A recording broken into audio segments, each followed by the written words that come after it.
Olá, eu sou a Leca Rocha, atriz, e interpreto o seu caso virtual de relacionamento bizarro aqui. Gente, eu queria dizer que todo mundo que tá pedindo pra colocar um nome nas histórias, eu tô printando, tá? É que a lista é grande, então respirem fundo, porque o nomezinho irá aparecer aqui. Feliz Ano Novo, meu amor, e hoje o seu nome que será usado.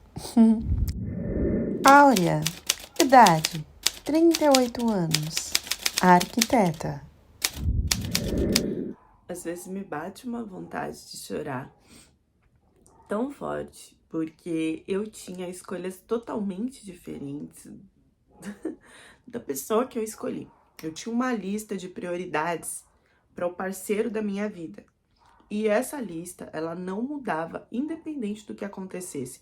Eu já me apaixonei por brasileiros, já me apaixonei por outros estrangeiros, mas assim que eu via que eles não tinham as qualidades que eu tinha colocado naquela lista, eu deixava pra lá. Eu simplesmente esquecia a pessoa. Com Ali foi diferente, eu não sei explicar pra vocês até hoje o porquê. E eu, sendo bem sincero, até hoje tenho Ali nos meus pensamentos, apesar de tudo que eu passei com ele.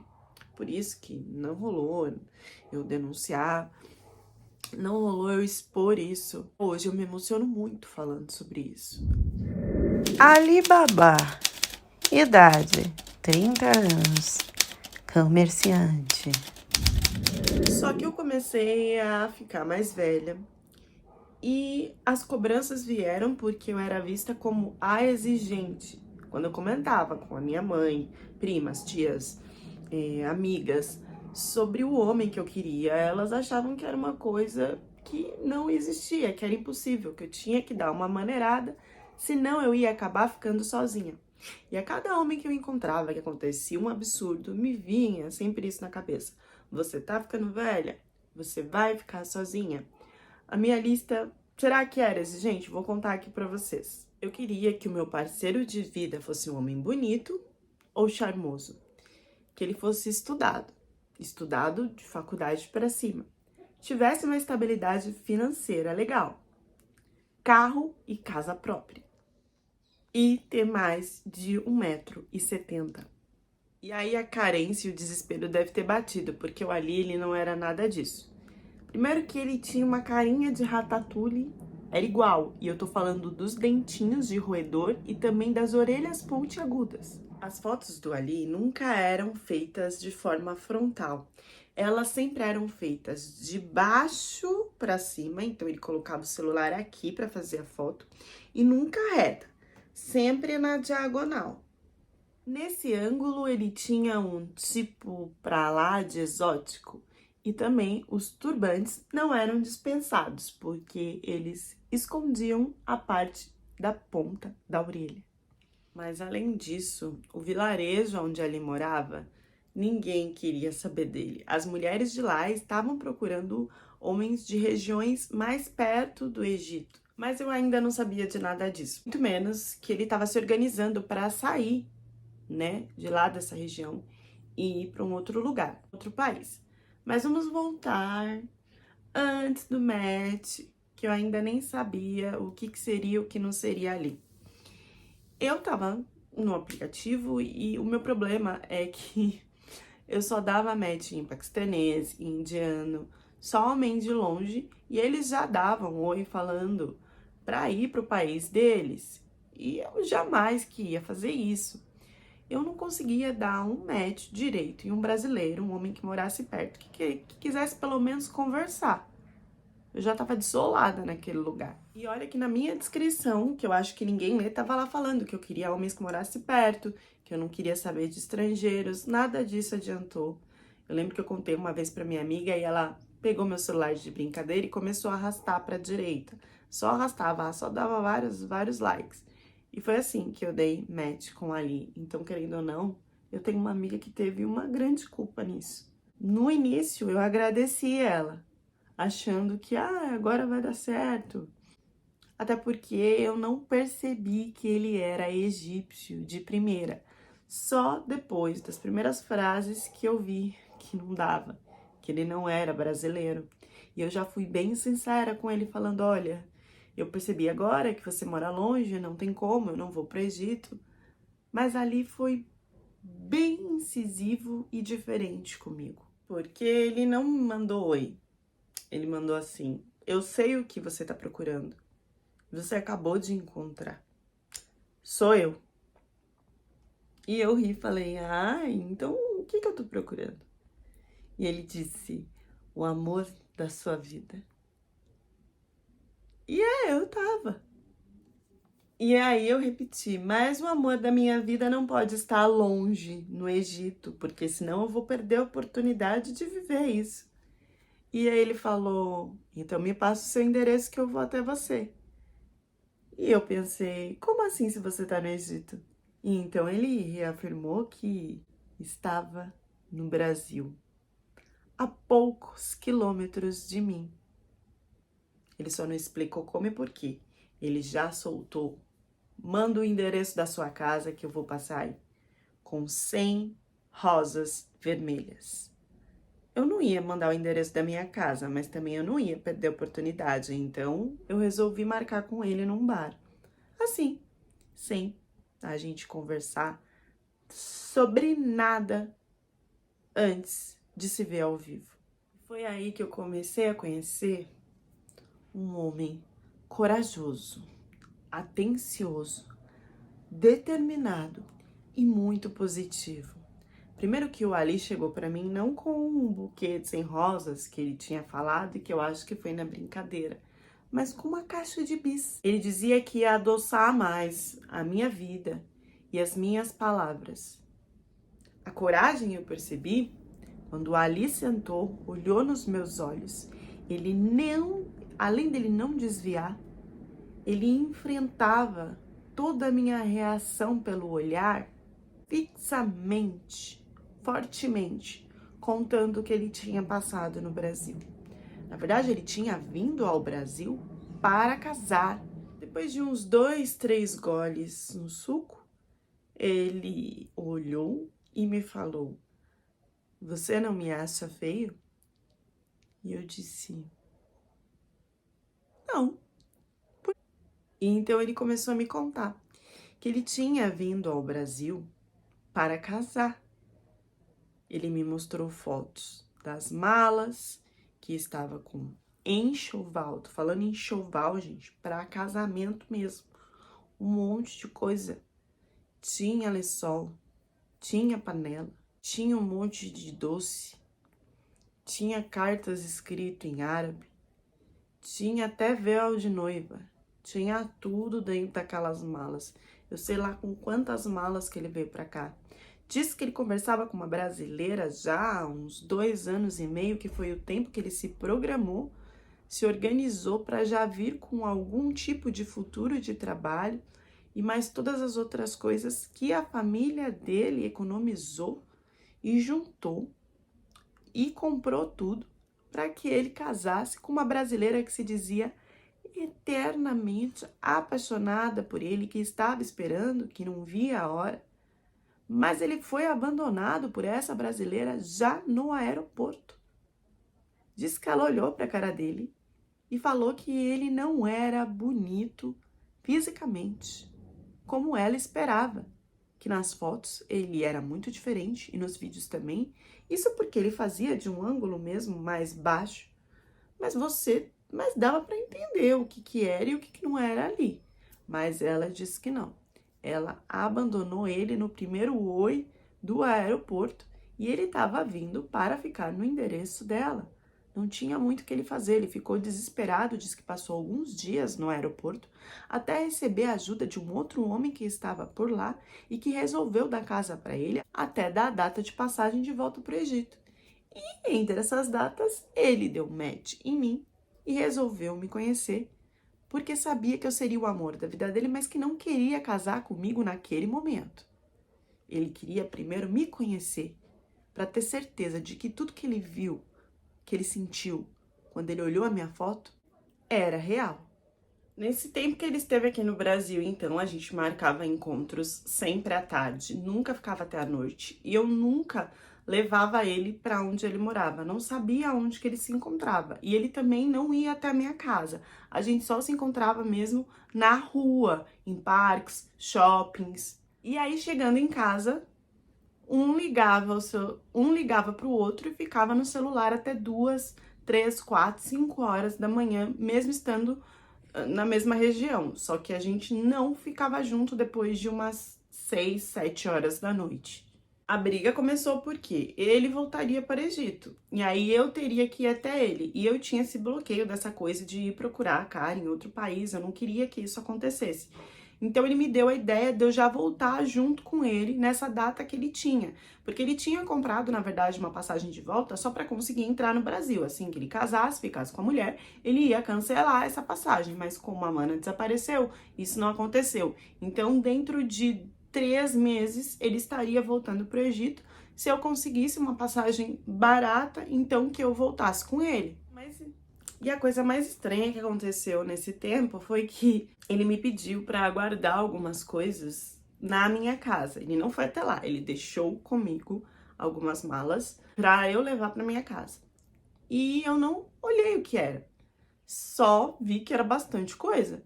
Quando eu cheguei na minha casa que eu comecei a abrir, que eu vi que era o enxoval de casamento que a outra tinha abandonado. E o mais estranho foi que eu fui pegando um amor, um carinho por todas aquelas peças, a ponto de, se a gente casasse, aceitar usar a mesma coisa, porque eu vi que ali tinha muito ouro, muita coisa assim, bem decorada, que devia ser uma grana que a gente não teria para comprar tudo de novo. Só hoje eu penso que essa parte que eu vou contar para vocês pode ter sido encenada. Porque assim, a gente tava já faltando um mês para voltar para o Egito. Eu já tinha conseguido com uma amiga de agência de viagens uma passagem mais barata, até porque eu iria cancelar a volta, porque depois eu ia ficar com ele. E a gente tava um dia no parque tranquilamente, quando me chegou uma mulher com um lenço que cobria praticamente todo o rosto dela, só aparecia os olhos. E ela soltava algumas palavras em árabe, tipo, ela chegou falando: por que você fez isso comigo? Era uma personagem de tão caricata. Eu quero você de volta, meu homem, você é meu homem. E aquela loucura toda. E ela meio que veio pra cima de mim e ele separou. E aí caiu o lenço e ela colocava o lenço de novo. E o que eu entendia, assim, no meio do que ele estava conversando, porque na hora ela falava duas palavras em árabe, eu não sabia muito bem inglês, mas ele sabia português, mas tinha hora que ela falava inglês. E abraçando, e ele, não me toque, você não pode me tocar. E ela, mas de acordo com Allah, você me tocou, então agora eu sou sua. Uma coisa bem Alá o clone, assim. Era essa a mulher que ele veio encontrar e que ele disse que abandonou ele no aeroporto. Mas essa mulher, pensa comigo, eu não liguei isso na hora, olha que loucura. Se essa mulher tinha abandonado ele no aeroporto, como que agora ela sabia onde ele estava e estava cobrando que, na verdade, ele deveria ser dela? Ela falava que tinha se arrependido e que queria voltar atrás e que queria casar, mas ela falava também que ele já tinha tocado ela em alguma das palavras em português que ela soltava, que eu entendia. Se ela abandonou ele no aeroporto, como é que isso tudo aconteceu? Mas na hora, foi tanta coisa falada uma em cima da outra, que eu só entendi que era uma mulher que tinha, não sei porquê, se arrependido de não ter ficado com ele, ou seja, ela teria chutado ele, e agora queria ele de volta. E aí ele foi se afastando perto de mim, foi mais pra longe com essa mulher, e depois essa mulher foi embora, ele deu um jeito de tirar ela dali, e quando ele veio me explicar, ele veio que quase tipo assim, o mundo dá voltas, olha aí. Por quê? De acordo com ele, ela não tinha ficado com ele pela parte física e agora estava interessada porque tinha descoberto que ele tinha muito dinheiro no Egito. Pedindo desculpas para a mãe dele, diz que quando ela fez a chamada de vídeo, pelo que a mãe dele contou para ele, mas que ele não tinha contado para mim porque ele achou que não teria nenhum problema e que ela não iria atrás dele, de que a mãe dele atendeu em uma das casas grandonas que eles têm lá e que ela percebeu que tinha feito uma burrada. Depois da confusão toda, ele voltou pra casa dele, eu fui pra minha casa, e aí ele começou a me ligar à noite, falar que a mulher tinha ido lá, tinha feito um barraco e tinha colocado a situação de um jeito que o amigo que estava ajudando ele acabou expulsando ele de casa com todas as coisas, que ele não tinha onde ficar. Então ele acabou indo pra minha casa no último mês. E aí tudo que não podia rolar no casamento, antes do casamento, rolou nesse mês, né? Primeiro que eu não sabia, pelo menos eu não tinha prestado atenção, que enquanto ele me encontrava, ele tinha uma bengola ativa, no sentido de que ela nunca descia, ela sempre estava alerta em qualquer situação que fosse. Eu não tinha notado, não tinha percebido, não sei se porque ele ficou mais tempo comigo em casa a coisa começou a esquentar, mas tinha aquela movimentação e formação da bengola praticamente durante todo o dia. Então era uma coisa que eu até queria disfarçar de perder o olho, de desviar o olho, mas no que eu ia desviar, lentamente se focava naquilo que estava ali quase que me dando oi. Isso aumentou porque dentro de casa ele queria usar duas batas que ele tinha, que eram longas e brancas, e ele queria usar sem a parte íntima, com a bengola alerta. Gente, não tinha como os dois ficar no mesmo ambiente, naquela situação, e nada acontecer. Esqueci de contar que na primeira noite que ele me ligou para pedir para vir, ele estava assim, totalmente desnorteado, cabelo bagunçado, o rosto cheio de graxa, parecia que alguém tinha arranhado assim, que a mulher tinha pegado ele com as unhas, tinha feito uma doideira. Perguntei para ele se ele queria ir no hospital, ele falou que era melhor não. Eu cuidei dos ferimentos dele. Nesse dia que eu cuidei dos ferimentos dele, a aproximação íntima que não devia acontecer começou a acontecer. Só aí que ele fez chamada de vídeo para contar para a mãe dele o que tinha acontecido. Até aí ele não tinha tido coragem disso, porque para ele como homem era muito ferir o orgulho de que uma mulher tinha abandonado, de que uma mulher tinha feito isso, tinha feito aquilo. Eu convenci ele a ligar para a mãe dele, ao mesmo tempo eu conhecia a mãe dele já nessa chamada de vídeo. Ele me traduzia, né, as coisas que ela estava falando, que ela, imagina, ela, o filho da vida dela, o mais velho, não poderia passar por isso, que ela estava muito grata de eu ter ajudado ele nessa situação, que com certeza Deus já tinha colocado um no caminho do outro, que o resto não importava, e que ela já estava rezando por nós, para que a gente chegasse muito bem no Egito. Então eu já tinha essa aprovação da mãe, que era uma coisa que não é toda sogra egípcia que faz. Voltando para a parte da bengola, a coisa começou a ficar tão firme e forte enquanto ele estava dentro de casa, ele só ficava dentro de casa porque ele não estava trabalhando, não estava nada, que em um dos momentos no café da manhã que ele levantou para pegar o pão, aquilo praticamente colocou a madeira na mesa. Sem colocar, gente, tô falando do tanto da fricção que se tinha, que eu não sei de onde que existia. Que eu não aguentei, gente, eu fui para cima e coloquei a mão. Tô falando pra vocês. Sabe quando você levanta pra pegar o cabo da vassoura? Eu levantei pra pegar o cabo da vassoura e acabei pegando outra coisa pra varrer a cozinha. Porque não tinha mais como, entendeu? Ele não se aproximou, ele não tentou nada. Fui eu que parti mesmo pra cima. E a partir daí, gente, o cabo da vassoura funcionava na cozinha, na sala, no banheiro, não parava. Era uma coisa de louco. Esse homem tinha uma energia e acabava comigo numa velocidade que se antes eu não pensava em entender os fatos, aí que eu não pensava mesmo. Depois disso, foi que tudo desandou, entendeu? Porque eu perdi o trabalho, porque não acordava, faltava, ia dormindo. A minha cabeça já estava em outro lugar, só faltava aquele mês mesmo para eu ficar ali. E teve uma vez que a coisa era tão assim, que eu perdi a noção, ficava gritando, fazendo barulho, que uma vizinha, a gente passou vergonha, porque meus vizinhos começaram a pensar, ai, egípcio, né, muçulmano, não sei o quê, o cara tá maltratando ela.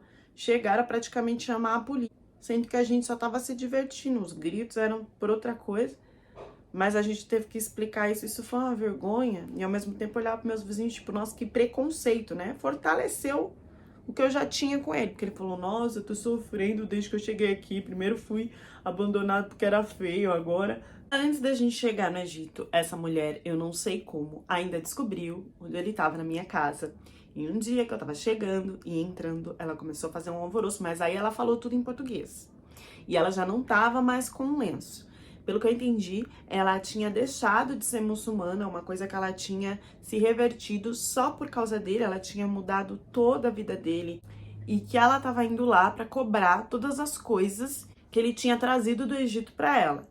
E aí ela tava cobrando enxoval, o ouro, tudo, porque isso, querendo ou não, era o dote dela. E era uma senhora, uns 10 anos mais velha que eu. Isso não me subia muito bem, mas eu deixei passar essa parte. E aí eu falava, mas você abandonou ele no aeroporto, agora você quer as coisas? E aí ela falava que eu não tinha nada a ver com isso, que eu não tava sabendo da missa metade, que eu seria a outra enganada. E que ela tinha assinado um contrato, casado com ele virtualmente, que independente dela querer ficar com ele, pela beleza ou não, as coisas, o ouro, era a dote dela e ela queria tudo. Porque agora, mesmo ela não sendo mais muçulmana, ela ainda queria praticar a regra do dote. A mulher não era virada bem da cabeça. Cada hora ela falava uma coisa. Uma hora ela falava que tinha abandonado ele no aeroporto. Na outra hora ela falava que abandonou ele na entrada da casa dela. Ela não batia muito bem. E quando ela começava a não bater muito bem, ela começava a soltar tudo em árabe. E era um árabe que eu acho que não era o real. Algumas palavras ela sabia, outras não, porque árabe é uma coisa muito difícil de aprender. E aí eu não sei como que ele respondia a mulher desse jeito. Eu sei que de novo foi um no meio, na frente da minha casa dessa vez. E aí os vizinhos que já estavam com a ideia de que ele era muçulmano, que egípcio, que ia dar errado, não sei o que, quando viram isso, começaram a filmar, começaram a rir. E mais uma vez eu fui motivo de chacota. Dessa vez essa mulher falou que só saía de lá com a polícia. Começou a mostrar as conversas, as chamadas de vídeo que tinha feito com ele antes dele vir pra cá.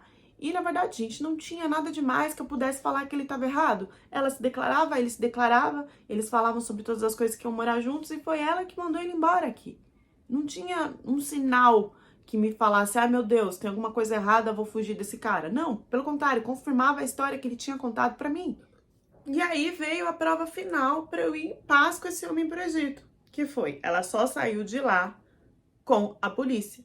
E na polícia não tinha nenhuma passagem com o nome dele, não tinha nada que levasse ele a ser um homem ruim. E o que ela alegou lá também não levou a nada, porque não tinha confirmação de nenhum tipo de crime. Gente, o amor aumentava a confiança, a segurança, não tinha nenhum problema com ele e assim nós fomos pro Egito.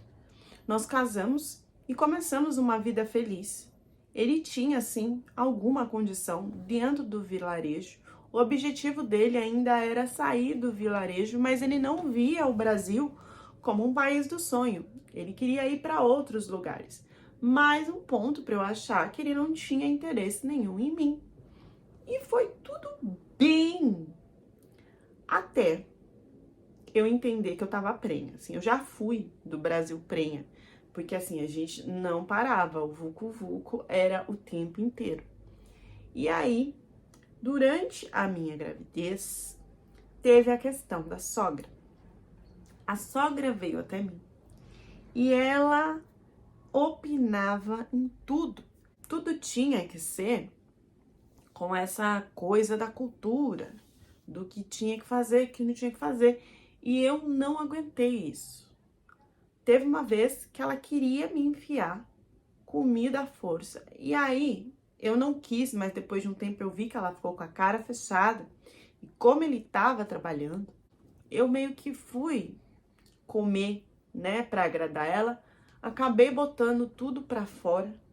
E aí ela ficou mais brava ainda, porque aí que ela achou que foi um insulto mesmo da minha parte. Foi uma confusão daquelas. E depois dessa confusão, eu falei pra ele que era melhor a gente resolver logo essa coisa de morar fora do país. Talvez se eu tivesse o filho fora do país. A parte é muito traumática pra mim, então eu não vou conseguir falar. Na verdade, eu não quero explicar pra onde a gente foi. Mas entre eu ter o meu filho,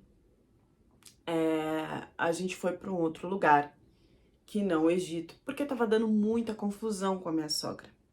E eu achei que eu tinha me livrado, né, dessa mulher, nessa parte de ter a criança. Eu vi que ele se importou comigo, que não ia dar certo, e ele conseguiu cortar lá o cordão umbilical da mãe para continuar a presença de ser um pai. Meu filho nasceu e o meu filho tinha algumas questões físicas, né? Tinha alguns problemas e mentais também.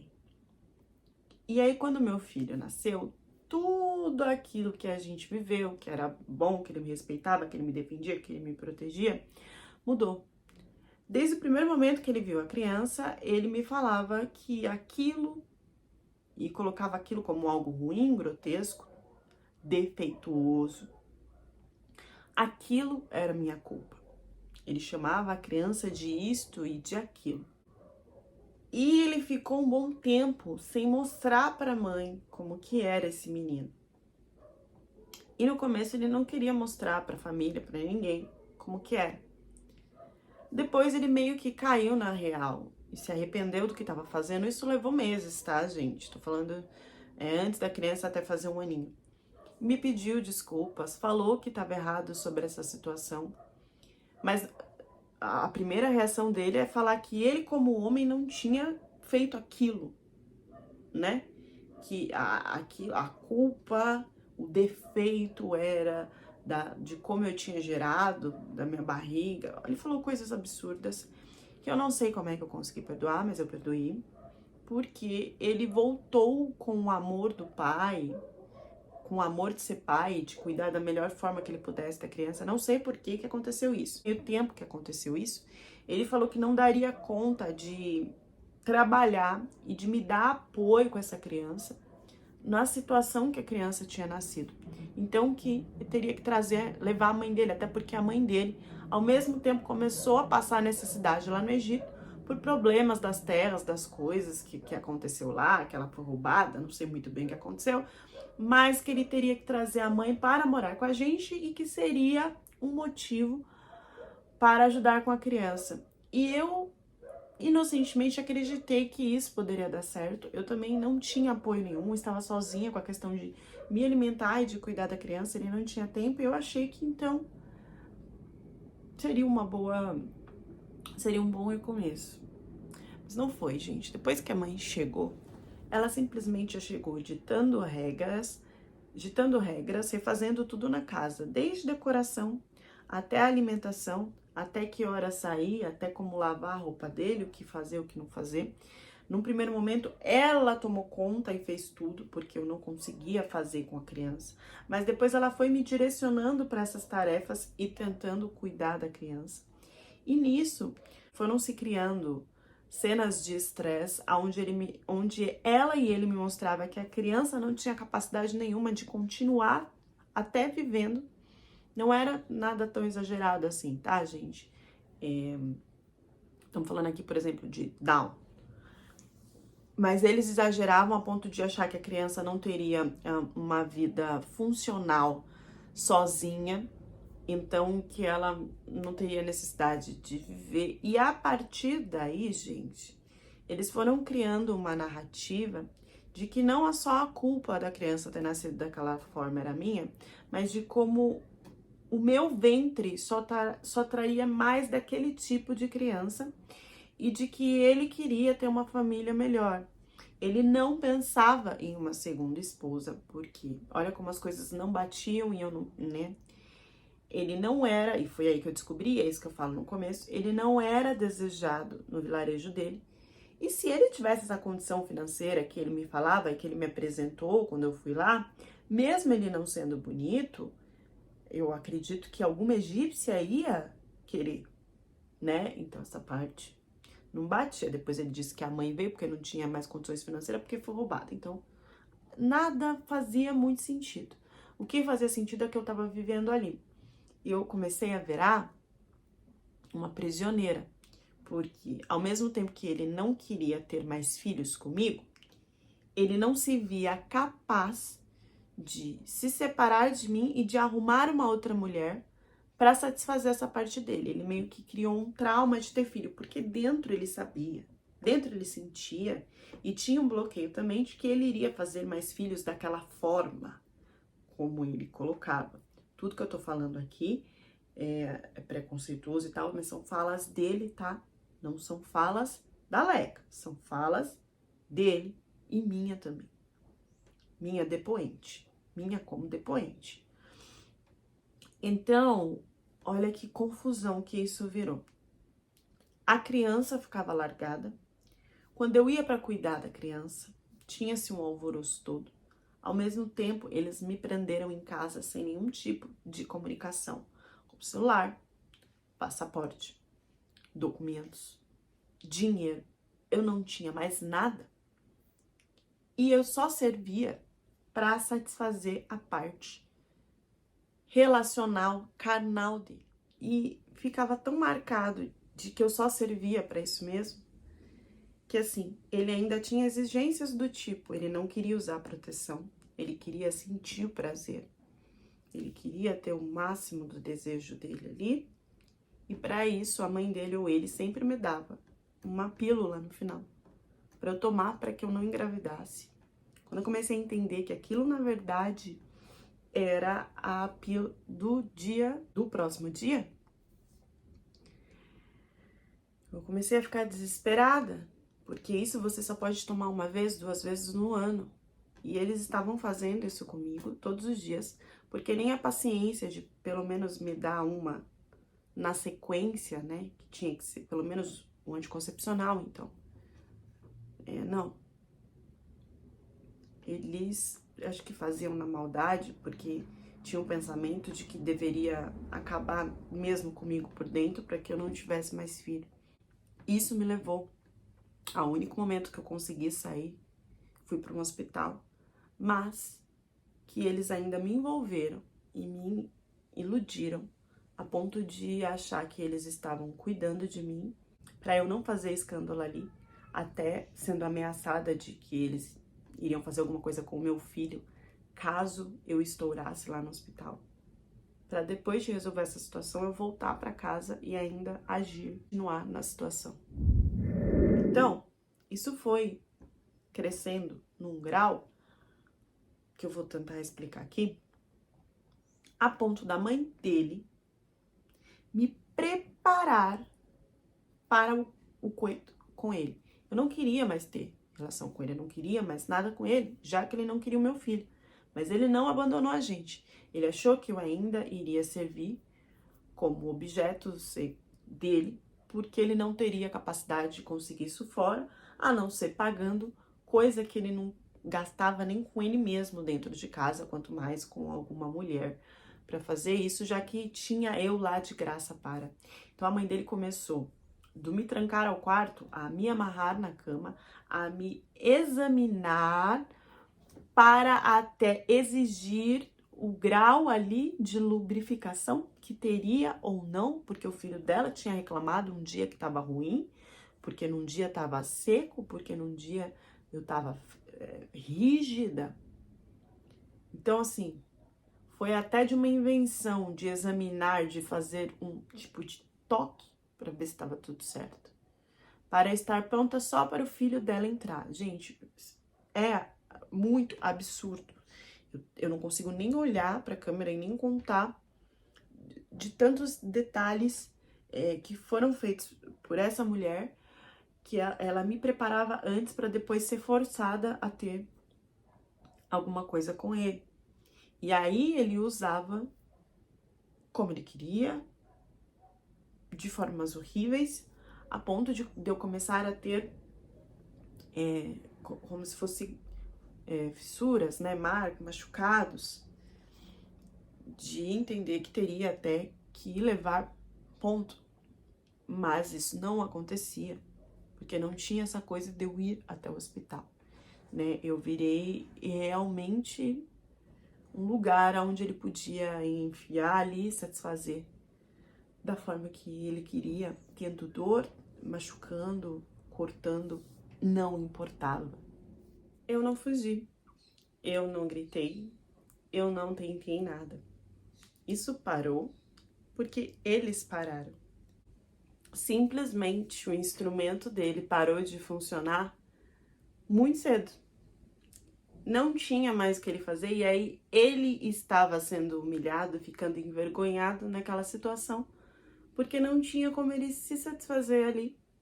E aí sim, eu não servia mais para ele. O meu medo todo era eu sair daquele quarto e não encontrar o meu filho, porque nesse tempo o meu filho era mal cuidado pela mãe, pela sogra e por ele. Eu via quando eles deixavam eu ver, quando eles deixavam eu sair daquela situação. A minha sorte é que não levou tanto tempo entre ele me forçar e o instrumento dele não funcionar mais. Foi coisa de no máximo um ano e meio. Eu pude olhar nos olhos dele e sentir prazer de falar, não de falar, mas só pelo olhar, de deixar claro que ali ele não valia nada, que ali ele estava sendo inútil, que ali sim ele tinha errado, não como ele falava que eu errei por meu filho ter nascido daquela forma, né? E passado uns dias, eu acordei com a porta do quarto aberta. Não estava amarrada, não estava presa, não tinha... E também não tinha ninguém na casa. Eles se resolveram, não sei como a mãe fez, como ele fez, mas eles simplesmente me deixaram na casa com a criança. E dali, daquele ponto zero, eu tive que me virar para sair, para resolver tudo que eu não fazia por um ano. Ele não deixou telefone, ele não deixou número, ele não deixou dinheiro, ele não só deixou os meus documentos. Só isso. E aí, nesse país, que eu não quero falar aonde é que foi, é que eu tive que sair na rua com o meu filho, nas condições que o meu filho tinha, que precisava de ajuda e que não tinham se desenvolvido de uma forma positiva, porque eles não levavam no médico, eles não cuidavam nem nada. Pelo menos ele tinha alimentação, mas ele estava totalmente desconexo, ele já podia estar de uma forma melhor. Dali, eu tive que andar, sem entender, totalmente perdida, onde que eu tava, para onde que eu ia, como que era, até encontrar algum órgão do lugar que pudesse me ajudar. Eu me salvei, porque eu tive que começar do zero, em república, com auxílio do país, para tentar sair dessa situação. Eu fui sim abandonada depois que eu já não prestava mais. Mas eu queria que ele tivesse entendido que eu não prestava mais só por ter o filho com um problema. Eu entendi que meu valor não estava nem em ter o filho, né? O valor era totalmente carnal, infelizmente. E até hoje ainda me dói. E até hoje eu ainda tenho sentimentos, mesmo com tudo que aconteceu. Eu ainda espero que ele apareça, que ele me peça perdão, que ele queira saber do filho dele, como ele mudou, falando que amava e depois não sei por que mudou de novo. Eu não consigo me desvencilhar dessa situação e seguir a minha vida. Vocês acreditam que o Ali voltou a tentar contato para querer saber do filho depois de um tempo passado? O que vocês fariam? Vocês responderiam? Perdoariam? Aceitariam? Ela perdoou. Só que quando o encontro foi marcado, o Ali não apareceu. A cobrança da mulher sempre vem de várias formas. Mas quando ela é feita pelo nosso corpo, é uma coisa tão cruel, né? Deixem as reflexões de vocês nos comentários e até a próxima história do canal.